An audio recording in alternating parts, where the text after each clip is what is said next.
దేవునికి మహిమ కలుగును గాక. ఆమేన్. మీ అందరికీ హ్యాపీ క్రిస్మస్. నాకు కొంచెం సౌండ్ ఇవ్వండి అన్న. క్రీస్తునందు నా సాటి దేవుని కుటుంబ ప్రజలైన మీ అందరికీ ప్రభువు పేరట సమాధానం. దేవుడు మీ అందరికీ తోడయుండి మిమ్మల్ని నడిపించును గాక. ఆమేన్.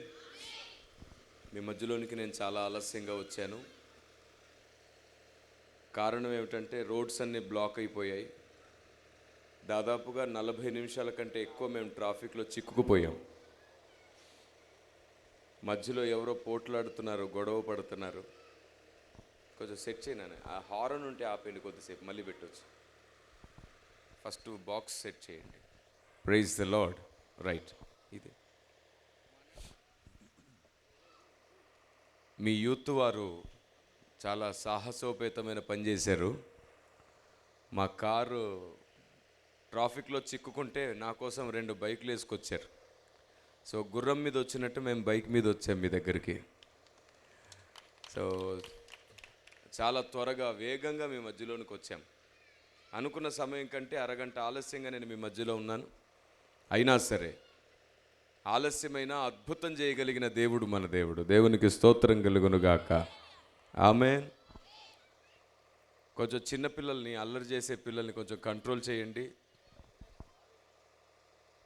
పిల్లలకు ఇప్పుడు బాగుంది. పిల్లలకు భయం నేర్పించాలి.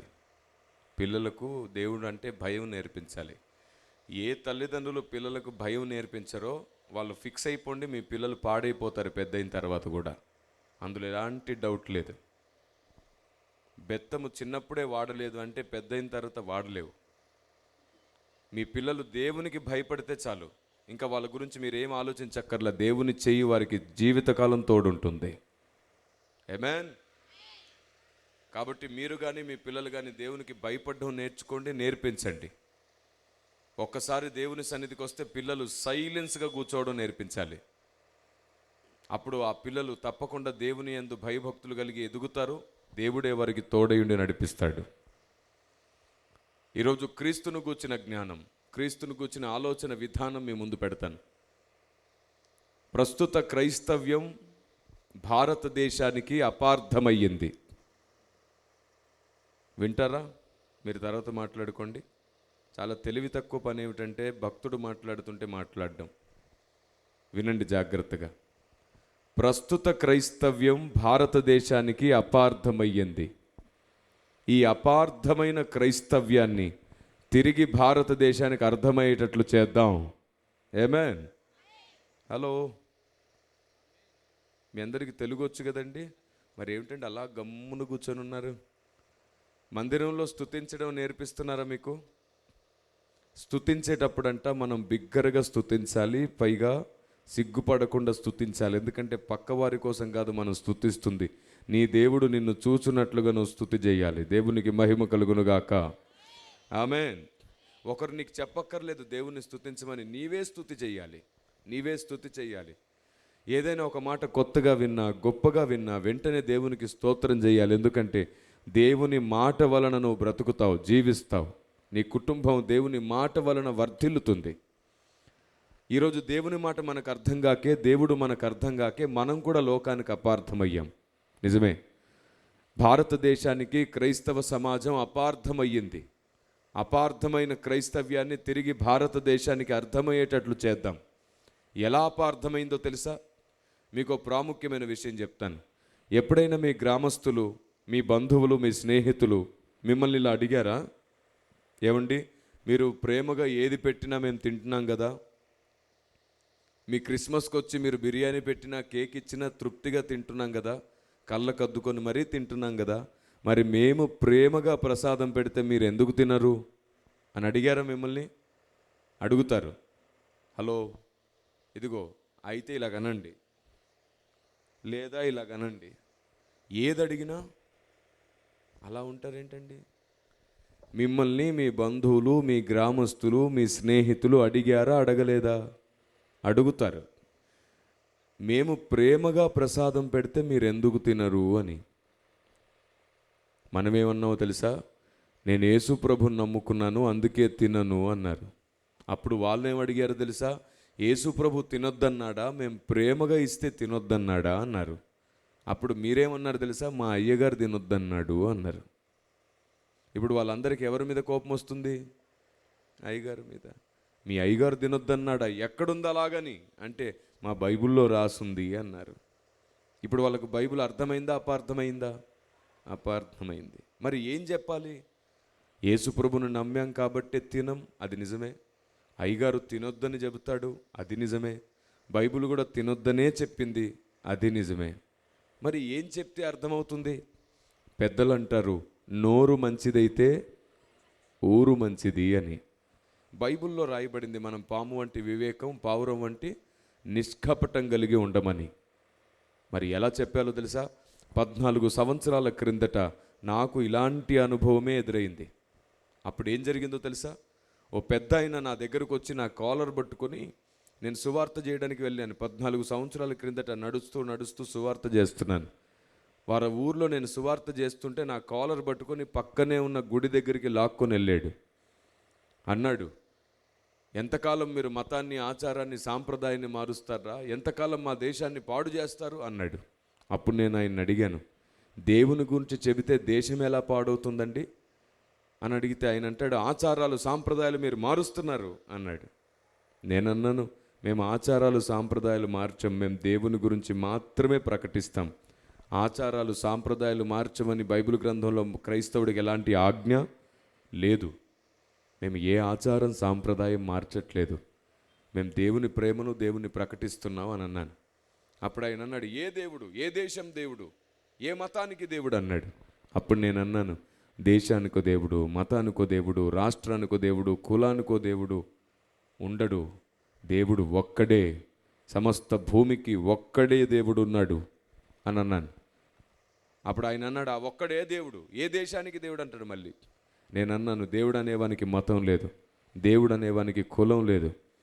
దేవుడు అనేవాడు ఒకవేళ మతానికో దేవుడు ఉండేటట్టయితే మతానికో భూమి కూడా సృష్టించబడేది. అలా కాకుండా అందరూ ఒకే భూమి మీద ఉన్నామంటే అర్థం ఏమిటి? అందరికీ ఒక్కడే దేవుడు. అయినా సరే వినట్లేదు. ఆ రోజు ఆయన ఏమన్నాడు తెలుసా? దేవుడు ప్రేమ అంటున్నావు నువ్వు, నేను ప్రేమగా పెడితే తినడం చేత కాదు నీకు అన్నాడు. అప్పటికే మధ్యాహ్నం 3:30 అవుతుంది. చాలా ఆకలితో ఉన్నాను నేను. ఏం పెడతాడో పెట్టని అని చెప్పి అడిగాను. నేను ఏం పెడతావో పెట్టు పెద్ద అయినా అని. వెంటనే గుడిలోకి వెళ్ళిపోయి ఒక కొబ్బరి ముక్క తీసుకొచ్చి నా చేతిలో పెట్టేశాడు. తిను, ప్రేమగా ఇస్తున్నాను అని. అప్పటి వరకు ఆయన అడిగిన ప్రతి ప్రశ్నకు నా దగ్గర జవాబు ఉంది. ఎప్పుడైతే ఆయన నా చేతుల్లో ఆ కొబ్బరి ముక్క పెట్టాడో వెంటనే నా చెయ్యి, ఇంతకుముందే బాగుంది బ్రదర్, వెంటనే నా చెయ్యి గడగడగడ, లేదు ఇంతకుముందే బాగుంది, వెంటనే నా చెయ్యి గడగడ వణికింది. ఎందుకో తెలుసా? నా చేతుల్లో ఉన్నది ప్రసాదం. ఆయన అంటున్నాడు, ప్రేమగా ఇస్తున్నాను తిను అని. అప్పుడు నేను చెప్పాను, నా గ్రంథంలో తినొద్దనుంది అని. ఆయన అన్నాడు, ఇదే చెప్తున్నాం, ప్రేమగా మేము పెడితే మీకు తినడం చేత కాదు అన్నాడు. ఒక క్షణం కళ్ళు మూసుకొని దేవుణ్ణి అడిగాను, ఏం చెప్పాలి ప్రభు ఆయనకి అని. దేవుడు నాకు ఆలోచన ఇచ్చాడు. అప్పుడు ఆయన అడిగాను, పెద్ద అయినా మీ మతంలో అయ్యప్పమాల, భవానీమాల, శివమాలలు వేసుకునే అన్నదమ్ములు ఉన్నారు కదా, వారిని మీ గుడికో మీ ఇంటికో తీసుకొని వెళ్ళి ప్రేమగా నాటుకోడి పులుసు పెడితే తింటారా అని అడిగాను. అప్పుడు ఆయన అన్నాడు, తినరు అని గట్టిగా అరిశాడు. ఎందుకు తినరు అని అన్నాను. ఎవరైనా నిష్టలో ఉంటే, దీక్షలో ఉంటే తినకూడనివి కొన్ని ఉంటాయి అన్నాడు. తింటే ఏమవుతుంది? దీక్షలు పాడైపోతాయి అన్నాడు. ఎవరైనా బలవంతంగా పెడితే ఏమవుతుంది? వాడు పెట్టిన వాడికి, వాడి పిల్లలకు శాపం వస్తుంది అన్నాడు. అప్పుడు చెప్పాను నేను, బలవంతంగా పెడితే శాపం వస్తుందన్నావు, తింటే దీక్ష పాడవుతుందన్నావు కదా, అదే నిజమైతే క్రైస్తవుడు బాప్తిస్మం తీసుకొని జీవితకాలం దీక్షలో బతుకుతున్నాడు. క్రైస్తవుడు బాప్తిసం తీసుకొని జీవితకాలం నిష్టలో బతుకుతున్నాడు. క్రైస్తవుడు తినకూడనివి కూడా 2 ఉన్నాయి. ఒకటి, ఏదైనా ఒక రూపం ముందు బలిగా అర్పిస్తే తినకూడదు. రెండవది, నైవేద్యంగా సమర్పిస్తే తినకూడదు. మీ ఇంటికి పిలిచి కారంతో పెట్టినా మేము తృప్తిగా తిని మిమ్మల్ని దీవిస్తాం. ఇదే క్రైస్తవ ప్రేమ.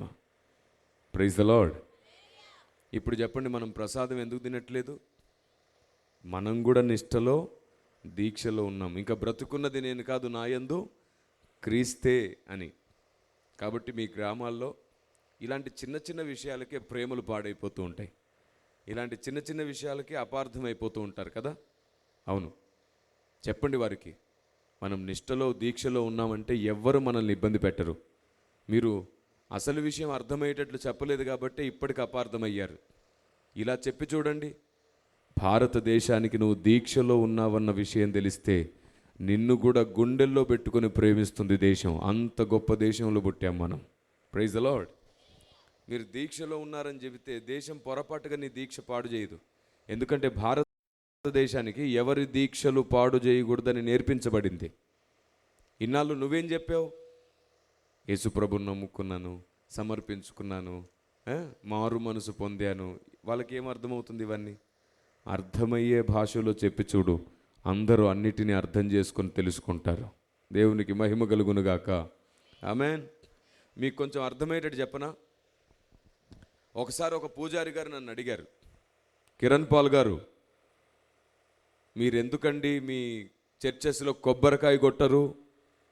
ఈ మధ్యకాలంలో నేను చాలా సభల్లో చెప్పాను. మీరు ఎవరైనా విన్నారా? యూట్యూబ్లో ఒకరిద్దరే. అందుకే నన్ను మళ్ళీ ఇదే చెప్పమని అడిగారనమాట. రైట్, వినండి జాగ్రత్తగా. ఒక పూజారి గారు అడిగారు నన్ను, సార్ మీరెందుకండి మీ చర్చెస్లో కొబ్బరికాయ కొట్టరు? ముస్లిమ్స్ కూడా దర్గా దగ్గర కొబ్బరికాయ కొడతారు, మీరెందుకు కొట్టరు? భారతదేశంలో పుట్టి భారతదేశ సాంప్రదాయాల పట్ల బాధ్యత లేదా మీకు అన్నాడు ఆయన. అప్పుడు నేను అన్నాను, కొబ్బరికాయ ఎందుకు కొట్టాలో తెలుసా పూజారి గారు అని. అప్పుడు ఆయన అన్నాడు, పెద్దలు నియమించిన సాంప్రదాయం కాబట్టి కొట్టాలన్నాడు. నేను అన్నాను, అలా కాదు, పెద్దలైనా సరే ఏదో ఒక కారణం లేకుండా ఏ సాంప్రదాయం పెట్టలేదు, ఆ కారణం ఏమిటో చెప్పండి అన్నాను. అప్పుడు ఆయన అన్నాడు, నాకు తెలియదు అన్నాడు. ఏం చెప్పాను అప్పుడు? మీరు వినండి, ఇప్పుడు చెప్తాను. కొబ్బరికాయ ఎందుకు కొట్టేవాళ్ళో తెలుసా? ఒకప్పుడండి ఎవరు ముట్టుకోకుండా ఎవరు అంటుకోకుండా ఉండే నీళ్లను దేవునికి సమర్పించేవారు పూజలో. ఎవరు ముట్టుకొని అంటుకొని, ఇప్పటికి కూడా చూడండి, పూజ చేసేటప్పుడు ఇంట్లో ఉన్న నీళ్ళు తీసి పూజకు వాడరు. కొలాయి దగ్గరికి వెళ్ళి ఫ్రెష్గా కొట్టుకు రమ్మంటారు, లేదంటే బావిలోకి వెళ్ళి తోడుకొని రమ్మంటారు. ఎందుకంటే ఎవరు ముట్టుకొని ఎవరు అంటుకొని పరిశుద్ధ నీరు దేవునికి సమర్పించాలి అనే పద్ధతి ఉండేది. కాలం గడుస్తున్న కొద్ది బావిలో నీరైనా చెరువులో నీరైనా మనుషులందరూ ముడుతున్నారు. పెద్దలందరూ కూర్చొని ఆలోచించారు, ఇదేమిటి, ఎవరు ముట్టుకొని అంటుకొని నీరు కదా దేవునికి ఇవ్వాలి మనం, మొత్తం నీరంతా కలుషితం అయిపోతుంది, ఎవరు ముట్టుకోకుండా అంటుకోకుండా ఉండే నీళ్ళు ఎక్కడ దొరుకుతాయి అని ఆలోచించి పెద్దలందరి మనసు కోటు తట్టింది కొబ్బరికాయ.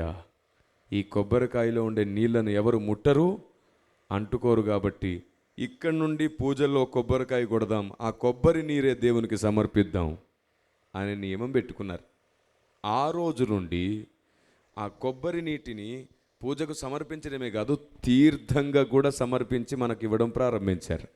ఇప్పుడు చెప్పండి, కొబ్బరికాయ అర్థం ఏంటన్నమాట? ఎవరు ముట్టుకొని ఎవరు అంటుకొని పరిశుద్ధ జలం దేవునికి సమర్పించడమే కొబ్బరికాయ. కొబ్బరికాయ ఎందుకు కొట్టారు? ఎవరు ముట్టుకొని ఎవరు అంటుకొని నీళ్లు దేవునికి సమర్పించాలి. ఇదే మాట పూజారి గారు విన్న తర్వాత ఏమన్నాడు తెలుసా? మీరు చెప్పింది కరెక్టే కిరణ్ పాల్ గారు, మా తాతలు ఎప్పుడో చిన్నప్పుడు చెప్పినట్టు జ్ఞాపకం వస్తుంది నాకు. ఎవరు ముట్టుకొని అంటుకొని నీరు దేవునికి సమర్పించాలి, నిజమే కిరణ్ పాల్ గారు అన్నాడు. అప్పుడు నేను అడిగాను, అయితే మీరు ఒక 1000 కొబ్బరికాయలు కొడితే దేవుడు మీ వైపు తిరుగుతాడా అన్నాను. అలా ఎలా కుదురుతుంది సార్ అన్నాడు. పోనో 10,000 కొబ్బరికాయలు కొడితే కుదురుతుందా అన్నాను. కుదరదు అన్నాడు. అప్పుడు చెప్పాను నేను, మీరు 1000 కొట్టినా 10,000 కొట్టినా దేవుడు మీ వైపు తిరుగుతాడో లేదో మీకు గ్యారంటీ లేదు, కానీ క్రైస్తవుడు నీ కొబ్బరి నీరు కంటే క్రైస్తవుడి గుండెకాయ కన్నీరు చాలా పవిత్రమైనది, చాలా గొప్పది. మనం కన్నీరు పశ్చాత్తాపపడి కన్నీరు గారిస్తే దేవుడు తిరుగుతున్నాడు ఇటువైపు. Praise the Lord. కొబ్బరి నీరు పరిశుద్ధమా, గుండె కన్నీరు పరిశుద్ధమా? కొంచెం గట్టిగా, మీకు లేదా నోరు? గట్టిగా. కన్నీరే పరిశుద్ధం. దేవునికి స్తోత్రం కలుగునుగాక. ఆమేన్. కాబట్టి కొబ్బరికాయ నీటి కంటే హృదయ కన్నీరే పరిశుద్ధమైనప్పుడు దేవుడు కొబ్బరికాయ కొడితే తిరుగుతాడా, కన్నీరు గారిస్తే తిరుగుతాడా? తన బిడ్డలు కన్నీళ్లు గారుస్తుంటే దేవుడు చూస్తూ ఊరుకునేవాడు కాదు, తప్పకుండా దయ చూపిస్తాడు. అందుకే దుష్టుడు తన దుష్టత్వాన్ని బట్టి నశించుట నాకు ఇష్టం లేదు అని అన్నాడు. తన మనసు తిప్పుకొని నా వైపు తిరిగితే నేను కూడా తన వైపు తిరుగుతానన్నాడు. ఈ కారణం చేత మనం కన్నీళ్లు గార్చి దేవునికి ప్రార్థన చేస్తున్నాం కాబట్టి మన ఆరాధనలో ఏం వాడట్లేదు? కొబ్బరి నీటి కంటే పరిశుద్ధమైన నీరు మన హృదయ కన్నీరు. కాబట్టి క్రైస్తవుడి దగ్గర కన్నీరు ఉన్నందు చేతనే కొబ్బరికాయలు కొట్టడం మానేసామన్నాను. అప్పుడు ఆ పూజారి గారు నా దగ్గరకు వచ్చి అన్నారు, మీరు కరెక్ట్ చెప్తున్నారు కిరణ్ పాల్ గారు, కన్నీటి కంటే పరిశుద్ధమైన నీరు ఈ భూమి మీద. మీరు అందుకే ఏడ్చి ప్రార్థన చేస్తారా మీ చర్చిలో? ఏంట్రా వీళ్ళు దేవుని నమ్ముకొని అంతగా ఏడుస్తున్నారు అనుకున్నాం సార్. ఈరోజు అర్థమైంది మీ కన్నీటి వెనకాల ఇంత గొప్ప రహస్యం ఉందని. నేనన్నాను, అవును, క్రైస్తవుడు కార్చే కన్నీటిని బట్టే అనేకులు రక్షించబడుతున్నారు, అనేకులు కాపాడబడుతున్నారు. మా కన్నీరు దేవుని పాదాల దగ్గర కాలుస్తున్నాం మేము. అప్పుడు ఆయన ఏమన్నాడు తెలుసా? అలాగైతే మీకు కొబ్బరికాయ అక్కరలేదు అన్నాడు. అవును, నిజంగానే మనకు కొబ్బరికాయ అక్కరలేదు, ఎందుకంటే అంతకంటే విలువైన కన్నీటిని దేవుని దగ్గర కారుస్తున్నాం. Praise the lord. కానీ మనం కొబ్బరికాయ కొడదాం ఎక్కడ? కిచెన్లో కొట్టాలి కొబ్బరి పచ్చడి కోసం. Praise the Lord. ఎందుకంటే దేవుడిచ్చిన ఆరోగ్యం ఉంది అందులో. ఈ కారణం చేత క్రైస్తవుడు సాంప్రదాయాలు మార్చట్లేదు, అందులో ఉన్న అసలు ఉద్దేశాన్ని నెరవేరుస్తున్నాడు. క్రీస్తు అంటాడు, మేము ధర్మశాస్త్రమును కొట్టివేయరాలేదు, దానిని నెరవేర్చుటకే వచ్చి తిని అన్నాడు. అలాగే క్రైస్తవుడు ఏ ఆచారం సాంప్రదాయం మార్చట్లేదు, వాటిని నెరవేరుస్తున్నాడు. Praise the lord. వెంటనే ఆయన అన్నాడు, మరి అగరొత్తులు ఎందుకు వెలిగించరు అని. అప్పుడు నేను చెప్పాను, అగరొత్తులు బూడిదిగా మారిపోతాయి, పొగేమో గాల్లో కలిసిపోతుంది, కానీ మేము చేస్తున్న మా జీవస్థుతి డైరెక్ట్గా పరలోకానికి వెళ్ళిపోతుంది. అందుకే మేము అగరొత్తులు వాడట్లేదు. దేవునికి స్తోత్రం కలుగునుగాక. మరి హారతి ఎందుకు వాడట్లేదు అన్నాడు. కర్పూరం కొద్దిసేపటికి కరిగిపోతుంది, నిప్పు ఆరిపోతుంది. నువ్వు కళ్ళకద్దుకునేంతసేపు కూడా అది ఉండకపోవచ్చు. ఒకవేళ నువ్వు దాన్ని కళ్ళకద్దుకున్నా సరే నీకు దీవెన వస్తుందో లేదో తెలియదు. కర్పూరం బిళ్ళ కంటే బైబిల్లో ఏం రాయబడిందంటే, నీ జీవితాన్ని సజీవ యాగముగా దేవునికి సమర్పించు అని రాయబడింది. ఒక సేవకుడు తన బ్రతుకును సజీవ యాగంగా సమర్పించి వేదికనెక్కి దేవుని పరిచర్య చేసి ప్రజల మీద చేయి చాపినప్పుడు వారు దీవించబడుతున్నారు. హారతి కళ్ళకద్దుకోవడం కంటే దేవుని హస్తం, దేవుని ప్రజల మీదకి సేవకుని హస్తమే అనేకులకు దీవెనగా మారుతుంది. ఆమెన్. ఇప్పుడు చెప్పండి, కర్పూరం బిళ్ళ గొప్పదా, ఒక జీవితమే సజీవ యాగం అవ్వడం గొప్పదా? అందుకే కర్పూరం బిళ్ళ మానేసాం, బ్రతుకును సజీవ యాగంగా పెట్టాం. మరి పూజలో క్రైస్తవులు పువ్వులు ఎందుకు వాడరు అని అడిగాడు ఆయన. అప్పుడు నేను చెప్పాను, పువ్వులు వాడిపోతాయి, కొద్దిసేపటికి వాసన పోతుంది, కానీ మా సాక్ష్య జీవితం పరిమళ సువాసన వలె వెదజల్లుతూనే ఉంది. మా మరణం తర్వాత కూడా మా సాక్ష్యం కొందరిని రక్షిస్తుంది. పువ్వులకు మించింది మా సాక్ష్య జీవితం అన్నాను. అప్పుడు ఆయన ఏమన్నాడు తెలుసా? మరి నైవేద్యం ఎందుకు పెట్టారు మీరు దేవునికి అన్నాడు. అప్పుడు నేనేం చెప్పానో తెలుసా? నేను కూడా చిన్నప్పుడు రక్షించబడ్డప్పుడు నైవేద్యం పెట్టాను. నాకు 2 ఇడ్లీ పెడితే ఆయనకు ఇడ్లీ పెట్టాను, తినలా. నాకు 2 అరటిపండ్లు ఇస్తే ఆయనకు అరటిపండు పెట్టాను, అసలు తినలేదు. నేను ఏది పెట్టినా ఆయన తినట్లేదు. నేను అడిగాను, నువ్వు ఎందుకు తినట్లేదు అని.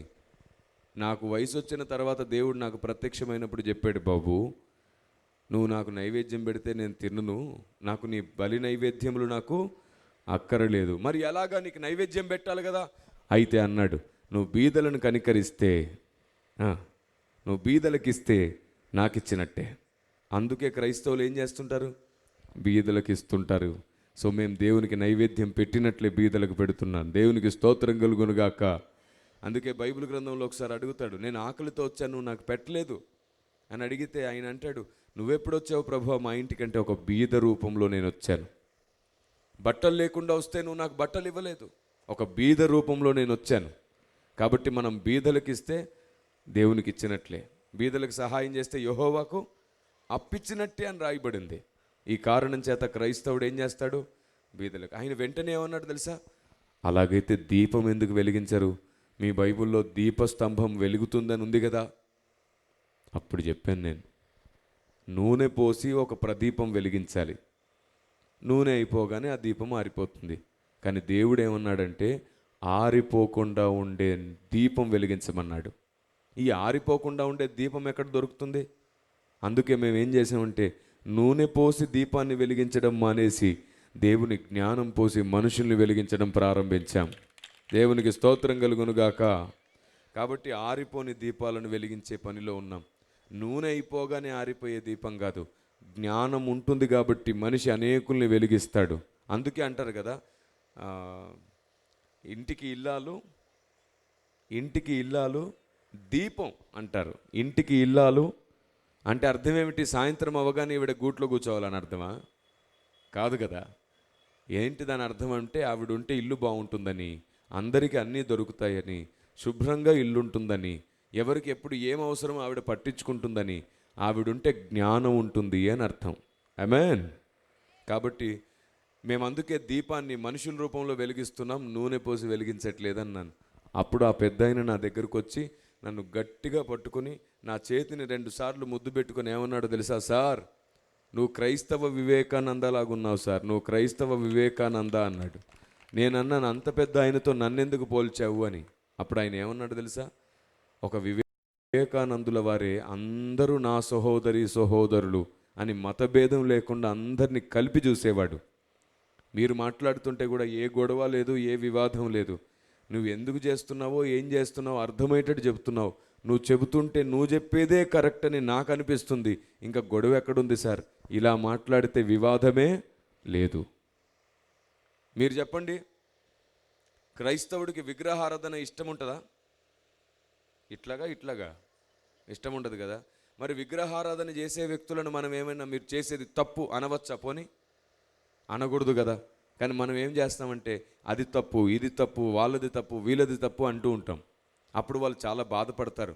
ఇదేమిటి, మీ భక్తి మీరు చేసుకోండి, మా భక్తి మేము చేసుకుంటాం, మేము విగ్రహారాధన చేస్తే తప్పని మీరెందుకు మమ్మల్ని నిందిస్తున్నారు అని అడుగుతున్నారు వాళ్ళు. మీకు ఒక విషయం చెప్తాను. మన పిల్లలకు ఎప్పుడైనా మీరు బొమ్మలు కనిపెట్టారా? మీ చిన్నపిల్లలకు బొమ్మలు కొనిపెట్టారా? ముఖ్యంగా ఆడపిల్లలకు బొమ్మలు కొనిపెట్టారా? బాబోయ్, ఏమిటండి మీరు బండల్లాగా ఉన్నారు, మీ సేవకులు ఎంత ప్రసవ వేదన పడుతున్నారో మీకు తెలుసా? నాకు నిజంగా ఒక్క నిమిషం ఈ వేదిక మీద ఉండాలనిపించట్లా.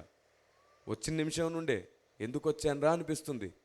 కేవలం ఈ యవ్వనస్తులు మిమ్మల్ని, మీ అందరికీ దేవుని మనసును అర్థమయ్యేటట్లు చేద్దామని కష్టపడుతున్నారు, దేవుని జ్ఞానం అర్థమయ్యేటట్లు చేద్దామని కష్టపడుతున్నారు కదా. నేను ప్రారంభించి దాదాపుగా అరగంట అయింది, ఇప్పటికీ తల ఊపమంటే అలాగే ఉంటున్నారు. గొడవ పడమంటే చూడండి, ఇక్కడి నుంచి అక్కడికి వినబడుతుంది శబ్దం. మీ పిల్లలకి మీరు బొమ్మలు కొనిపెడతారు కదా, అలా బొమ్మలు కొనిపెట్టినప్పుడు ముఖ్యంగా ఆడపిల్లలకు బొమ్మలు కొనిపెడతారు కదా. ఈ ఆడపిల్లలకు బొమ్మలు కొనిపెడితే ఎలా ఉంటుందో తెలుసా? ఈవిడ స్నానం చేసుకుంటే బొమ్మకు స్నానం చేయిస్తుంది, ఈవిడ బట్టలు వేసుకుంటే బొమ్మకు కూడా బట్టలు కుట్టించాలి, దానికి బొమ్మలకు బట్టలు వేస్తుంది. ఈవిడ తింటే బొమ్మకు కూడా ప్లేట్ పెడుతుంది కదా. ఈవిడ పౌడర్ వేసుకొని బొమ్మకు పౌడర్ వేస్తుంది. ఇలా ఈవిడికి ఏమైనా సరే బొమ్మకు కూడా చేసి పెడుతుంది. అవునా కాదా? రైట్. అప్పుడప్పుడు మళ్ళీ కంప్లైంట్ ఇస్తుంది, అమ్మ నా బొమ్మ తినట్లేదమ్మా. సరే అని నువ్వు కిచెన్లోంచి పని మానుకొని వచ్చేసి మరీ తిడతావు బొమ్మని. ఏమని? ఏ బొమ్మ బుద్ధి ఉందా, నా కూతురు పెడితే తినకుండా ఏం చేస్తున్నావు? అప్పుడు మళ్ళీ కూతురు అంటుంది, అమ్మ నా బొమ్మ భయపడి ఏడుస్తుందమ్మా. ఈమెకి ఏడవడము భయపడడం కూడా కనబడిపోయిద్ది. మనకి చెప్తుంది బొమ్మ ఏడుస్తుందంటే నువ్వేమంటావు? సర్లే నేనేమన్నా, నువ్వే చూసుకో అని కిచెన్లోకి నవ్వుకుంటూ వెళ్ళిపోతావు. కొద్దిసేపటికి ఈవిడ 2 ఖాళీ ప్లేట్లు తీసుకొస్తుంది. అమ్మా బొమ్మ నేను ఇద్దరం తినేసాం. నువ్వు మురుసుకుంటూ ఏమంటావు కూతుర్ని? శభాష్, వెరీ గుడ్. అలా తింటే ఎప్పుడు నేను తిట్టను, కొట్టను, చక్కగా తినండి మర్యాదగా అంటారు. మీరు ఎప్పుడైనా మీ పిల్లల్ని తిట్టారా? బుద్ధి లేందానా, బొమ్మలు మాట్లాడతాయా, బొమ్మలు చూస్తాయా, బొమ్మలు తింటాయా అని తిట్టారు ఎప్పుడైనా? ఎందుకు తిట్టలేదు? ఎందుకంటే కూతురు సంతోషం కావాలి కాబట్టి, కూతురుకి అప్పటికి ఏమీ తెలియదు కాబట్టి. చిన్నపిల్ల ఆడుకుంటే ఆడుకుందిలే, ఒకరోజు పెద్దదవుతుంది, బొమ్మలతో ఆడుకోవడం మానేస్తుంది. సరిగ్గా అలాగే భారతదేశానికి ఒకరోజు సత్యం అర్థమవుతుంది, దేవుణ్ణి బొమ్మల్లో వెతకడం మానేస్తారు. ఆ రోజు వరకు నీ కూతుర్ని ప్రేమించినట్లే నీ ఇరుగు పొరుగును కూడా ప్రేమించడం మర్చిపోకు, అర్థం చేసుకోవడం మర్చిపోకు. అర్థం కానంత వరకు వారు చేసేదే కరెక్ట్ అనిపించినప్పుడు వారిని ఎప్పుడు అవమానించి బాధ పెట్టొద్దు. నువ్వు చేసేది తప్పు అనొద్దు. అర్థమైన తర్వాత అందరూ మారుతారు. దేవుడు ఆత్మయ్య అయి ఉన్నాడు. ఆయన్ని ఆరాధించేవారు ఆత్మతోనూ సత్యముతోనే ఆరాధన చేయాలి. ఆమేన్. ఆయన ఒక్కడే. ఆ ఒక్కడెవరో తెలుసుకోవడమే చాలా ప్రాముఖ్యం. మీరు చెప్పండి, మీకు ఎప్పుడైనా దెబ్బ తగిలితే మీ నోటి నుండి మొదట వచ్చిన మాట ఏమిటి? అమ్మ. ఎప్పుడైనా దెబ్బ తగిలితే అమ్మలారా అన్నారా? అనలేదా? ఎందుకు అనలేదు?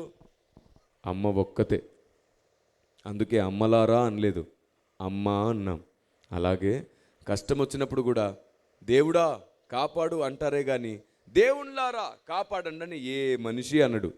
ఎందుకంటే అమ్మ ఒక్కతే, దేవుడు కూడా ఒక్కడే. దేవునికి స్తోత్రం కలుగునుగాక. ఇప్పుడు డౌట్ ఏమిటంటే ఆ ఒక్కడెవరు? అందరు ఇక్కడే గొడవ పడుతున్నారు. ఆ ఒక్కడెవరంటే క్రైస్తవులు అంటారు యేసు ప్రభు అని, హైందవులు అంటారు రాముడనో కృష్ణుడనో, లేకపోతే ముస్లిం సహోదరుని అడిగితే అల్లా అంటారు. ఎవరి వాళ్ళు చెప్పుకుంటారు మా దేవుడు అంటే మా దేవుడు. ఇప్పుడు ఎవరు అందులో నిజమైన దేవుడు? నేను చెప్పనా? అదే అక్కడే గొడవ అంతా. మనం అదే చెప్తాం. గొడవ పోవాలంటే నా దగ్గర ఒక పరిష్కారం ఉంది. ఆ ఒక్కడెవరో తెలుసుకోవడానికి నా దగ్గర ఒక ఆధారం ఉంది. ఒక 30 రోజులు. ఎన్ని రోజులు? ఒక 30 రోజులు ఆ ఒక్క దేవుడు ఎవరో తెలియని వాళ్ళకి చెప్తున్నాను.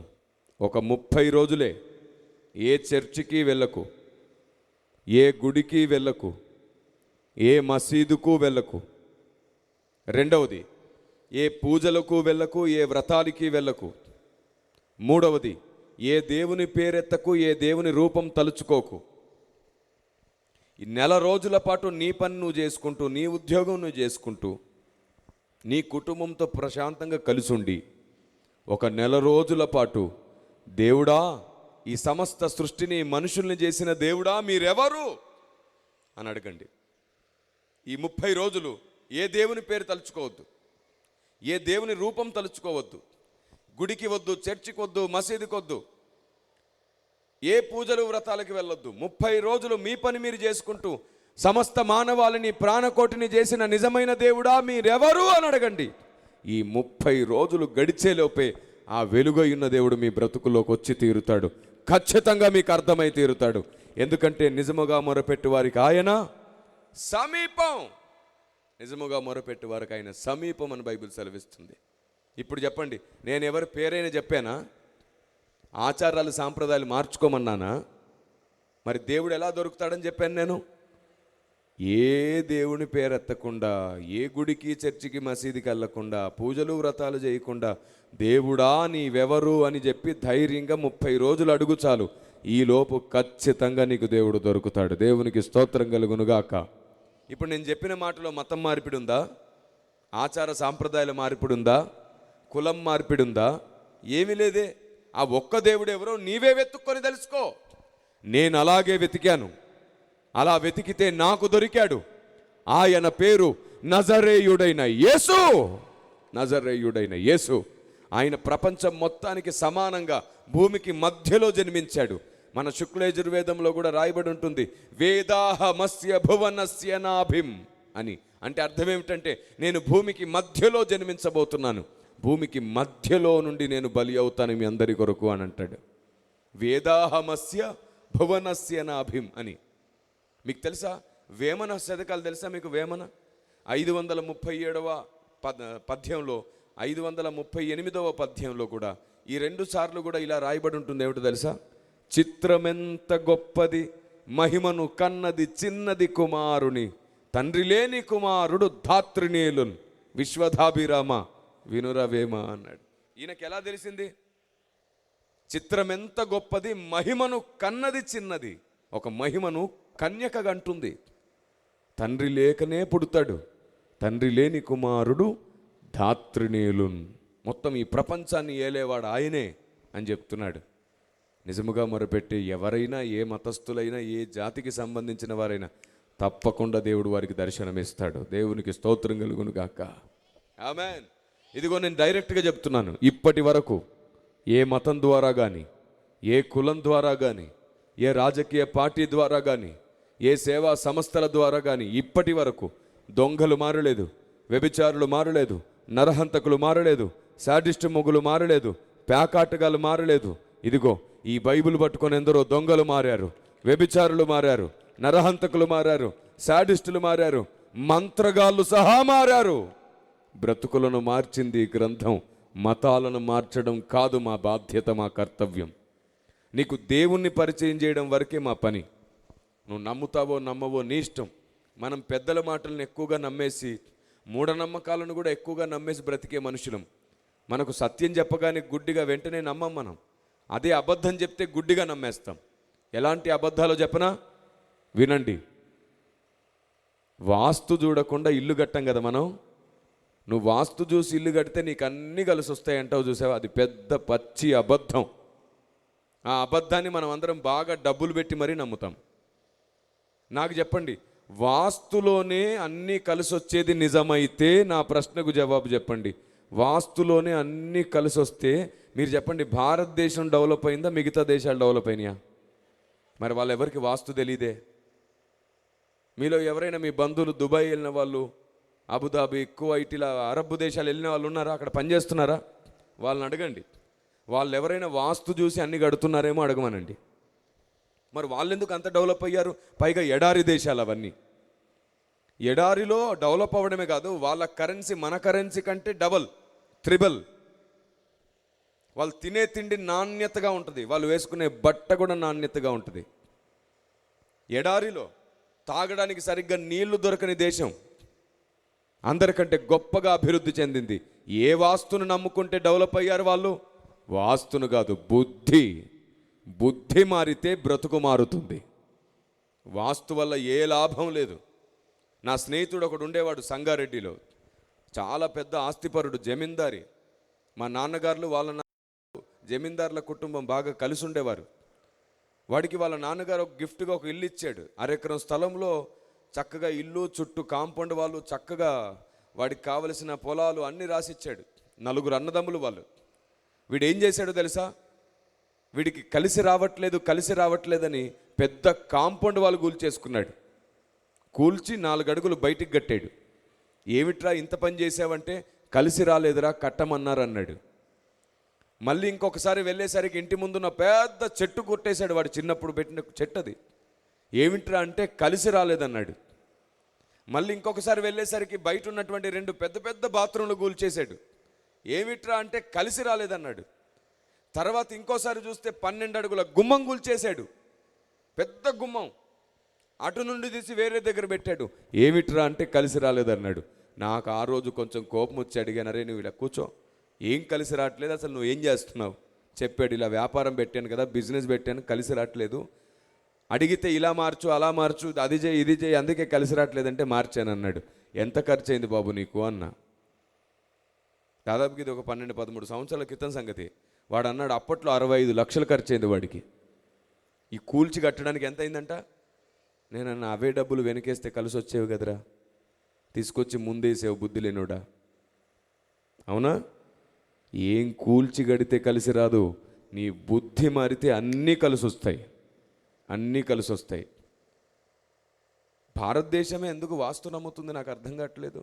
మిగతా దేశాలు ఎందుకు నమ్మట్లేదు? లేదు, వాస్తులో ఏమీ లేదు. ఇల్లు కట్టేటప్పుడు 3 ఉండాలి.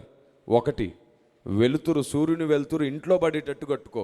అప్పుడు ఇంట్లో ఉన్న బ్యాక్టీరియా చనిపోయి నీ ఇల్లు ఫ్రెష్ అవుతుంది, శానిటైజ్ అవుతుంది.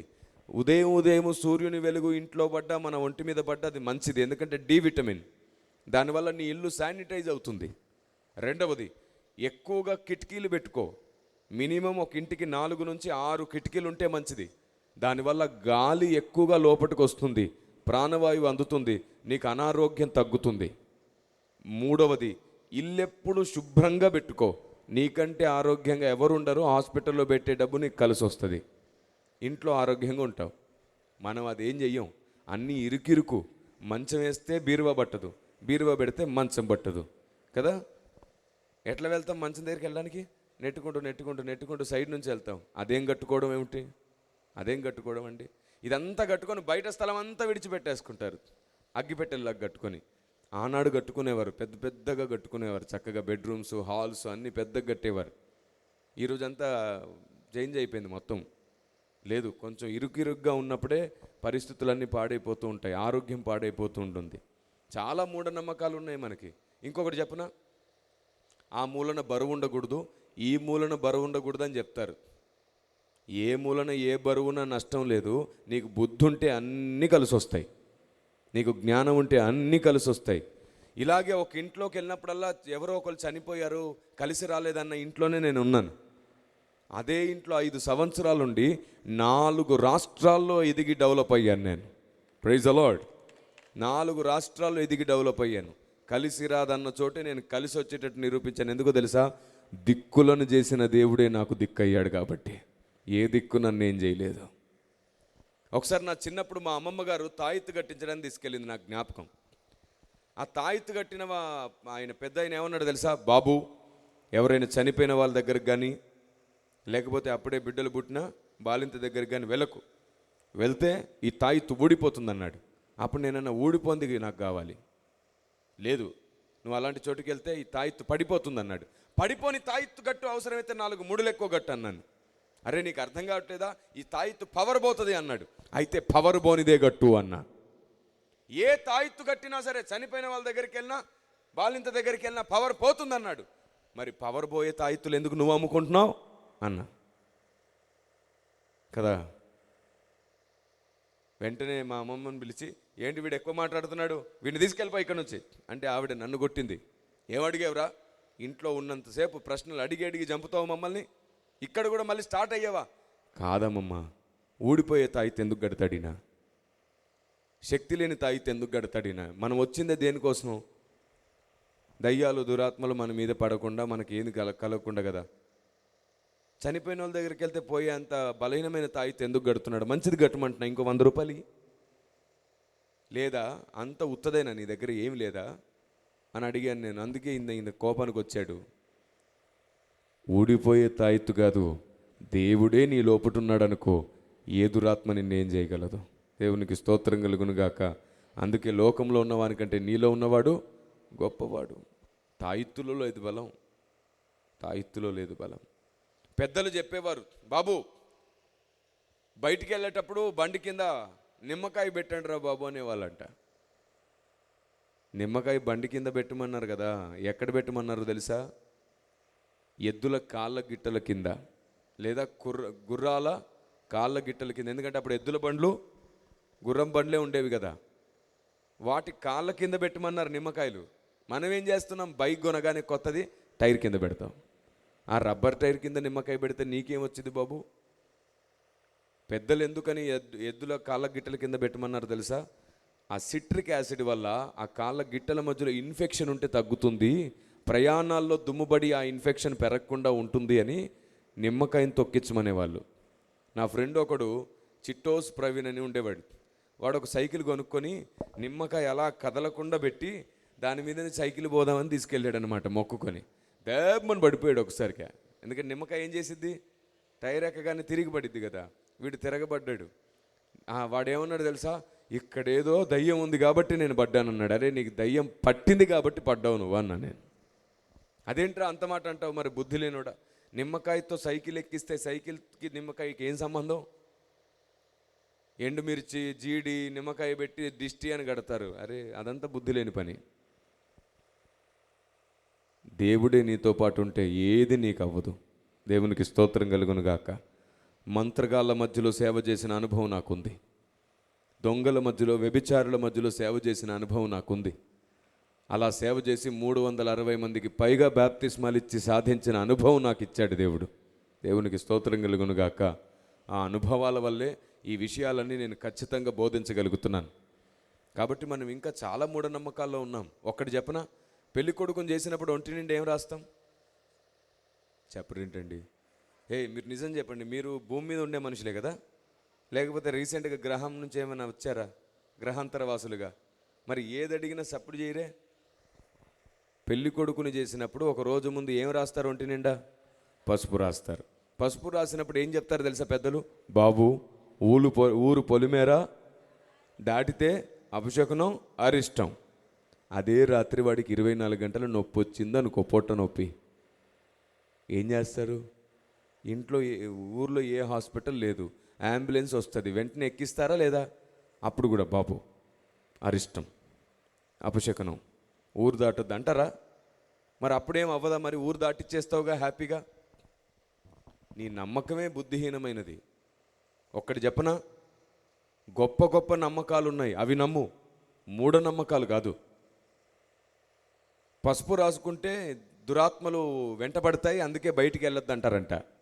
అంటే మీ ఇంట్లో వంట చేసేటప్పుడు కూరలో పసుపు వేస్తారు, అప్పుడు కూడా దురాత్మలు వచ్చేస్తాయి. ఇట్లాగా దెబ్బ తగిలినప్పుడు పిల్లలకి పసుపు పెడతారు, అప్పుడు కూడా దురాత్మ వచ్చేసి ఆ పసుపు దగ్గర ఉంటుందా?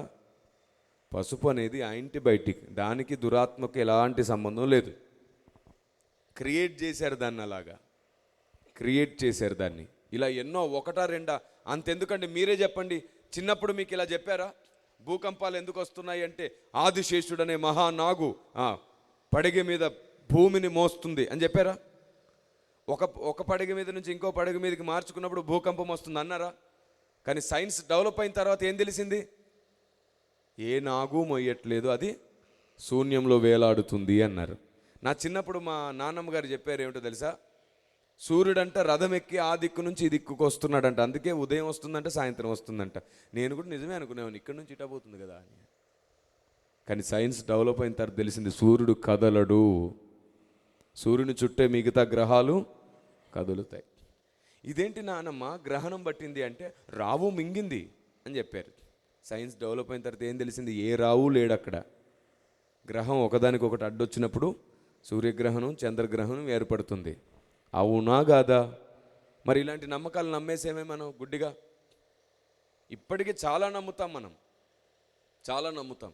అందుకే నేను చెప్తున్నాను, మూఢనమ్మకాలు నమ్మి గొడవలు పడ్డం కంటే ప్రేమ కలిగి దేవునికి భయపడండి చాలు, మీరు అన్ని విషయాల్లో దీవించబడి సమృద్ధిలో ఉంటారు. దేవునికి స్తోత్రం కలుగునుగాక.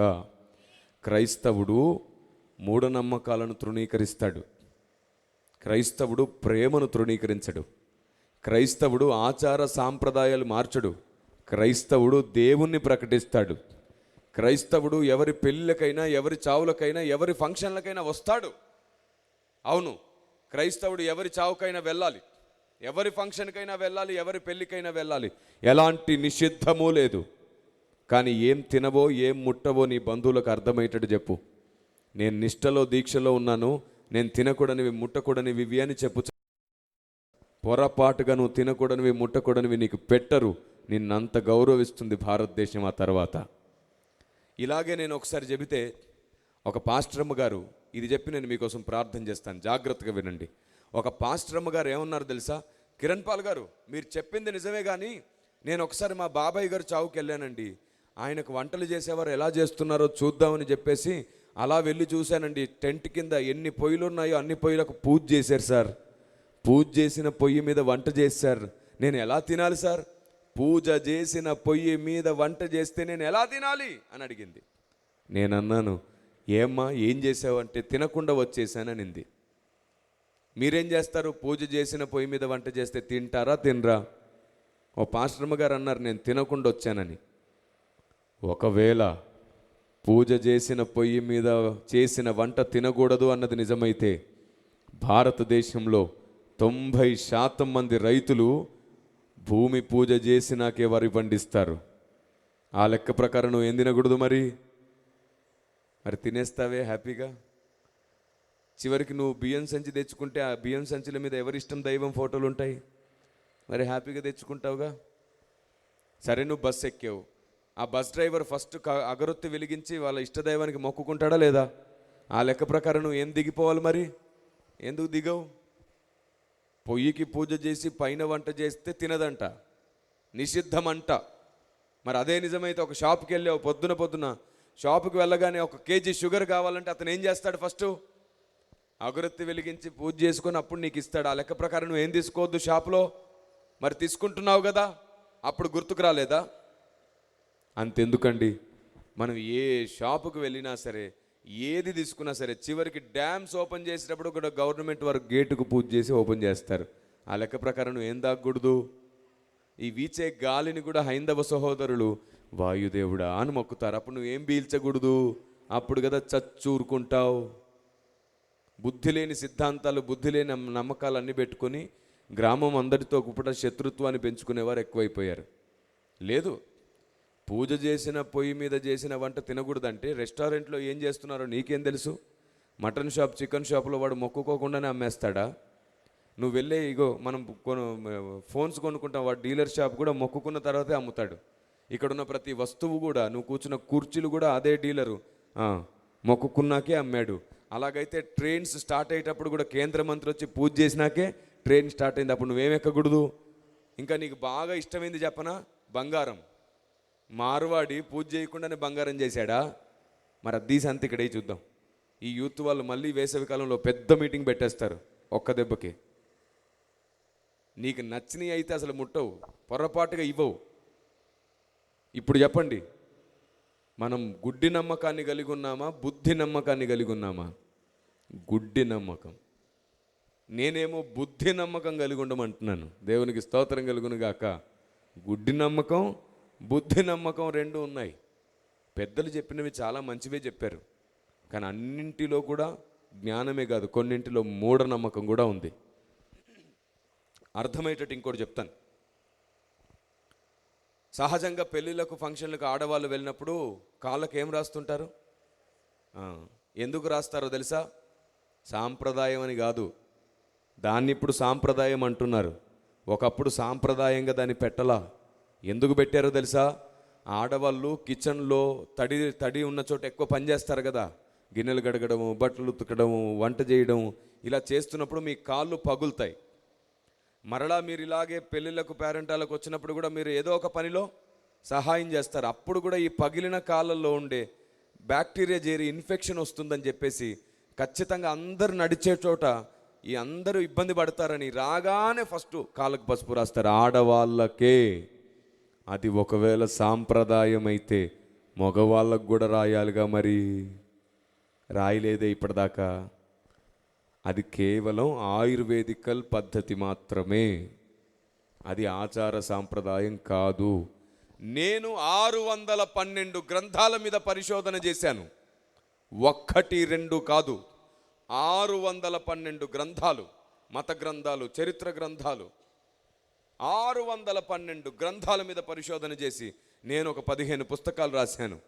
ఆ 15 పుస్తకాల్లో 11 రకాల పుస్తకాలు అయిపోయాయి. కేవలం 4 రకాల పుస్తకాలు మాత్రమే ఇదిగో మీకు అందుబాటులో ఉన్నాయి. తప్పకుండా ఈ పుస్తకాల్ని సంపాదించుకోండి. 5 రకాల పుస్తకాలు ఉన్నాయి, తప్పకుండా వీటిని సంపాదించుకోండి. ఇదిగోండి, దేవుడు ఒక్కడైతే ఇన్ని మతాలు ఎందుకు, ఇన్ని భాషలు ఎందుకు, ఇన్ని దేశాలు ఎందుకు అనే దానికి దీంట్లో ఆన్సర్ ఉంది. ప్రపంచమంతట నిజదేవుని ముద్ర. ఎవరైనా దేవుడే లేడు అన్నారనుకోండి, ఈ పుస్తకంలో ఆన్సర్ ఉంది. సైన్స్కు సైన్సే చేసిన సువార్త ఈ పుస్తకం. అంత మాత్రమే కాదు, మనం ప్రార్థిస్తే పరలోకంలో బంధించబడుతుందని, విప్పబడుతుందని విన్నారా? ఏం బంధించాలి, ఏం విప్పాలి? మళ్ళీ ఆశీర్వాదాలు, రోగాలు, దురాత్మలేనా? దేవుడు ఏం బంధిస్తున్నాడు, ఏం విప్పుతున్నాడు తెలియదు మనకి. ఇదిగో ఈ బైబిల్ గ్రంథంలో ప్రకారంగా దేవుడు మనకి ఏం బంధించే అధికారం ఇస్తున్నాడో, ఏం విప్పే అధికారం ఇస్తున్నాడో ఈ పుస్తకంలో ఆ రహస్యాలు రాశాను. దేవుడు పరలోకంలో ఏం విప్పుతాడు, ఏం బంధిస్తాడో తప్పకుండా ఈ పుస్తకాన్ని సంపాదించండి. నేను రాసిన పుస్తకాలన్నీ ఇలా మల్టీ కవర్ పేపర్తో ప్రింట్ అయి ఉంటాయి. అంటే మీరు ఏం చదువుతుంటారో అవన్నీ ఇలా బొమ్మల రూపంలో కనబడుతూ ఉంటాయి. కాబట్టి మీరు ఈజీగా దీన్ని నేర్చుకోగలుగుతారు, చదవగలుగుతారు. తప్పకుండా ఈ పుస్తకాన్ని సంపాదించండి. అంత మాత్రమే కాకుండా ఇంకో పుస్తకం ఉంది, దీని పేరు సనాతన సత్య పరిరక్షణ. ఈ పుస్తకంలో భారతదేశం అడిగే 600 ప్రశ్నలకు జవాబులు ఉన్నాయి. ఎన్ని? 600 ప్రశ్నలకు జవాబులు ఉన్నాయి. ఇప్పుడు వరకు నేను అడిగానే, కొబ్బరికాయ ఎందుకు కొట్టరు, పూజలు ఎందుకు చేయరు, ప్రసాదం ఎందుకు తినరు, అలాంటివి ఇంకా 600 ప్రశ్నలకి ఈ గ్రంథం జవాబు చెబుతుంది. ఈ పుస్తకాన్ని కూడా తప్పకుండా సంపాదించుకోండి. ఇక చివరికి అదృశ్య దేవుడు. ఈ పుస్తకంలో ఏముందంటే, దేవుడు సమీపించరాని తేజస్సులో ఉంటాడు కదా. దేవుడు ఇప్పటివరకు దేవదూతలకు కూడా కనబడలేదు, వారు కూడా రెక్కలతో ముఖం కప్పుకొని స్తుతిస్తుంటారు. అలాంటి దేవుణ్ణి మనం ఎప్పుడైనా పరలోకానికి వెళ్ళినా కూడా చూడొచ్చా? చూస్తే ఎలా చూడబోతున్నాం? ఈ పుస్తకంలో ఆ రహస్యం రాయబడింది. ఈ 5 రకాల పుస్తకాలు తప్పకుండా సంపాదించుకోండి. కిరణ్ పాల్ గారు ఎందుకని పుస్తకాలు పరిచయం చేస్తున్నారు? కారణం ఒక్కటే. ఇది వ్యాపారం కోసం కాదు, ఇది కారణం ఒక్కటే. ఈ మట్టి మనిషి ఎప్పటికైనా మట్టిలో కలిసిపోతాడు, కానీ ఈ మనిషిలో ఉన్న దేవుని ఆలోచన ఎప్పుడు మీతో మాట్లాడుతూ ఉండాలి, మీకు తెలియాలి. ఈ ఒక్క కారణంతోనే ఈ పుస్తకాలు మీకు పరిచయం చేస్తున్నాను. అవును, చనిపోకముందే దేవుని గూర్చిన జ్ఞానం తెలుసుకో. ఒక్కసారి నువ్వు చనిపోతే ఇంకా నీకోసం ఏదీ మారదు. ఈరోజు తర్వాత ప్రతిరోజు నేర్చుకుందాం, ప్రతిరోజు మార్చుకుందాం, మనం భక్తులమైపోతాం. దేవునికి స్తోత్రం కలుగునుగాక. మరి చాలా విషయాలు మీకు అర్థమయ్యాయి కదా. ఈరోజు నుంచి మీ బంధువులకు, స్నేహితులకు ఏం చెప్తారు? మీరు ప్రసాదం ఎందుకు తినరు అంటే, మేము నిష్టలో ఉన్నాం, మేము యేసు ప్రభు దీక్షలో ఉన్నాం. మేము ఒక రూపం ముందు పెట్టింది తినకూడదు, అది యేసు ప్రభు ఫోటో ముందు పెట్టినా తినకూడదు, యేసు ప్రభు సిలువ ముందు పెట్టినా తినకూడదు. సిలువ చర్చి మీద ఎందుకు పెట్టుకుంటాం? సిలువ వేయబడిన క్రీస్తును ప్రకటిస్తున్నామని గుర్తు చెప్పడానికి మాత్రమే, అది ఒక గుర్తు, దాన్ని మొక్కడానికి కాదు. యేసు ప్రభు ఫోటో చర్చెస్లో పెట్టుకోం. ఎందుకు పెట్టుకోం? ఆయన అన్నాడు, ఏ రూపమును చేసుకోవద్దన్నాడు, నేను నీలో నివసిస్తానన్నాడు. ఆయన ఆత్మ అయి ఉన్నాడు, మనం కూడా ఆత్మతో సత్యముతోనే ఆయన్ని ఆరాధించాలి. దేవునికి స్తోత్రం కలుగునుగాక. ఇలా మీ బంధువులకు, మీ గ్రామానికి క్రైస్తవ్యం పట్ల ఉన్న అపార్థం తొలగించండి. మనం ఏం చేస్తాం తెలుసా? నేను యేసుప్రభుని నమ్ముకుంటాను అనగానే కొందరు బొట్టు తీసేయమంటారు, కొందరు తెల్లచీర కట్టమంటారు, కొందరు మెట్టలు తీసేయమంటారు, కొందరు తాళి తీసేయమంటారు. తప్పు. ఆఫ్రికా దేశానికి వెళ్ళి చూడండి, వాళ్ళ బట్టలు, వాళ్ళ వస్త్రధారణ, వాళ్ళ విధి విధానాలు, వాళ్ళ ఒంటి నిండా పచ్చబొట్లు, ముక్కులో ఒక కర్ర పెట్టుకుంటారు, చెవులో ఒక కర్ర పెట్టుకుంటారు, విచిత్రంగా ఉంటారు. వారి దగ్గరికి వెళ్ళి మీదంతా తప్పు అంటే తర్వాత నీ నాలుగు కోసేస్తారు ఫస్ట్. మీరు చెప్పండి, బొట్టు ఉంటే దేవుడు పరలోకం రానివ్వడా? తాలుంటే రానివ్వడా? రంగు బట్టలు వేసుకుంటే రానివ్వడా? బైబిల్లో అసలు అలాంటి ప్రస్తావనే లేదు కదా. నేను నా సేవా జీవితంలో 19 సంవత్సరాల నా సేవా అనుభవంలో ఒక్కసారి కూడా ఎవరిని బొట్టు తీయమని లేదు, తాళి తీయమని లేదు, ఆచారాలు సాంప్రదాయాలు మార్చుకోమని చెప్పలేదు. నేను దేవుని పరిచయం చేశాను, దేవుని ప్రేమను పరిచయం చేశాను, దేవుని జ్ఞానం పరిచయం చేశాను, దేవుని ఆలోచన పరిచయం చేశాను, అంతే. వారే దేవుణ్ణి ప్రాణంగా ప్రేమించి, దేవుణ్ణి బాగా అర్థం చేసుకొని, ఒకరోజు వారే దేవునికి నచ్చినట్లు మెల్లిమెల్లిగా మారడం ప్రారంభించారు. ఆయనకు నచ్చినట్లు బ్రతకడం నేర్చుకున్నారు. మారుమని, మార్చుకోమని మనం కాదు చెప్పాల్సింది. జ్ఞానం అర్థమైతే ఏం మారాలో, మార్చుకోవాలో ప్రజలకి అర్థమవుతుంది. Praise the Lord. ఆమేన్. కాబట్టి ఏదైనా సరే సమాజంలో అపార్థమయ్యేటట్లు చేస్తే సువార్త జరగదు. ఇప్పుడు చెప్పండి, మిమ్ములను బట్టి నా నామం అన్యజనులలో దూషింపబడింది. ఆచార సాంప్రదాయాల్ని మార్చకండి, ఆలోచన విధానాన్ని మార్చండి, మారు మనసును అనుగ్రహించేటట్లుగా మార్చండి. ఆమేన్. బైబుల్ పాపమును ఒప్పుకొని పశ్చాత్తాపపడి మారు మనసు పొందమంటుంది. ఈరోజు కూడా చెప్తున్నాను, నీ పాపాన్ని ఈ మీటింగ్లోనే నువ్వు ఒప్పుకొని విడిచిపెడితే దేవుడు నిన్ను క్షమించి నీకు ఇంకో కొత్త జీవితం ఇవ్వడానికి సిద్ధంగా ఉన్నాడు. నీ బ్రతుకును కొత్తగా మార్చడానికి సిద్ధంగా ఉన్నాడు. నీ బుద్ధిని దేవుని దగ్గర ఒప్పుకొని, దేవా నాకు నీ ఆలోచన జ్ఞానం ఇవ్వమని అడగండి. నిన్ను, నీ కుటుంబాన్ని, నీ పిల్లల్ని దేవుడు తన జ్ఞానంతో, అధికారంతో నడిపిస్తాడు. అలాంటి ఉన్నతమైన భక్తిలో మీరు, మీ ప్రాంతం, మీ గ్రామం వర్గాక. ఆమేన్. మరలా ఎప్పుడైనా ప్రభు చిత్తమై మీ మధ్యలోనికి రావాల్సి వస్తే అన్ని సంఘాల వారు అందరూ, మీ గ్రామమంతా కూడా కలిసి కూర్చొని దేవుని ఉన్నతమైన ఆలోచన వినేటట్లుగా మీరందరూ కలిసి ఉందురుగాక. మీ గ్రామాన్ని దేవుడు దీవించునుగాక. మీ ప్రాంతంలో ఉన్న ప్రతి అభ్యంతరాలు, ప్రతి వివాదాలు తొలగిపోయి దేవుడే మీ మధ్యలో ప్రేమను స్థాపించునుగాక. మూఢనమ్మకాలు తొలగిపోయి మీ మధ్యలో ప్రేమ నాటబడునుగాక. రాబోతున్న కాలంలో ఆయన వచ్చే వరకు నువ్వు బ్రతుకుంటావో లేదో తెలియదు కాబట్టి ఈ రోజు నుండే మార్చుకోవలసినవి మార్చుకో. ఒక్కసారి నువ్వు చనిపోతే ఇంకా ఏదీ మారదు. ఈ రోజు నుంచి దేవునికి ఇవ్వాల్సిన టైం దేవునికి ఇవ్వు, దేవునితో గడపాల్సిన టైం దేవునికి గడుపు. ఆదివారం మందిరాన్ని విడిచిపెట్టి పెళ్ళిళ్ళకు, పేరెంటాలకు, ఫంక్షన్లకు వెళ్తూ ఉంటావు. నువ్వు అలా చేయకు. ముందు దేవుని దగ్గర గడుపు. దేవుని దగ్గర సమయం గడిపి మధ్యాహ్నం ఆరాధన అయిపోయినాక అప్పుడు పెళ్ళికి వెళ్తావు, ఫంక్షన్కి వెళ్తావు, వెళ్ళు. వారు అడుగుతారు, ఏమిటి లేటుగా వచ్చేసావు, ముహూర్తం దాటిపోయింది, తాళి కట్టించేసావంటే నువ్వు బాధపడకు. నువ్వేం కట్టవు కదా, వెళ్ళి వాళ్ళే కట్టుకుంటారు. నువ్వు ఆలస్యంగా వెళ్ళినంత మాత్రాన పెళ్ళి ఆగదు కదా. వాళ్ళకి చెప్పు, ఇక్కడ అన్నీ సక్రమంగా జరగాలని, ఈరోజు ఆదివారం కదా, నేను మందిరంలో ప్రార్థన చేసి వచ్చాను, అందుకే ఆలస్యమైంది అని చెప్పు. వారు మురిసిపోతారు నీ మాట విని. అందరు తిని వెళ్ళిపోతారు. నువ్వు పూట ఎక్కువగా ఉండి వాళ్ళకి సహాయం చేయి. ముందొచ్చినోన్నైనా మర్చిపోతారు, కానీ తర్వాత వచ్చి ప్రేమ చూపించిన నిన్ను మర్చిపోరు. అలాగూ నువ్వు అర్థమవు, క్రీస్తుని అర్థమయ్యేటట్లు చెయ్యి, నీ భక్తిని అర్థమయ్యేటట్లు చెయ్యి. ఈ మాటలు మీ జ్ఞాపకంలో నిత్యము ఉండి సత్యము మీ వలన స్థాపించబడునుగాక. రండి, ఈ గంట సమయం మీతో మాట్లాడినటువంటి ఈ మాటలు అన్నిటి కొరకు దేవునికి స్తోత్రం చేద్దామా? అందరం కలిసి లేచి నిలవబడండి. లేచి నిలవబడండి. ఈ గంట సమయం మనం ఏ ఏ సంగతులైతే విన్నామో ఈ సంగతులన్నిటి కొరకు దేవునికి కృతజ్ఞతలు చెబుదాం. అందరూ చేతులు జోడించి మనసారా ఓ చిన్న ప్రార్థన చేసుకుందామా? చిన్న ప్రార్థన చేసుకుందామా? కళ్ళు మూసుకోండి, మీకోసం ప్రార్థన చేస్తాను. ప్రార్థన. సర్వశక్తిమంతుడైన మా ప్రభువా, కనికరం కలిగిన మా తండ్రి, నీ పిల్లల కోసం ప్రార్థన. నీ పిల్లల్ని స్వాధీనపరుచుకోండి. ఆలోచనకర్త, నీ పిల్లలపై నీ దయ చూపించండి.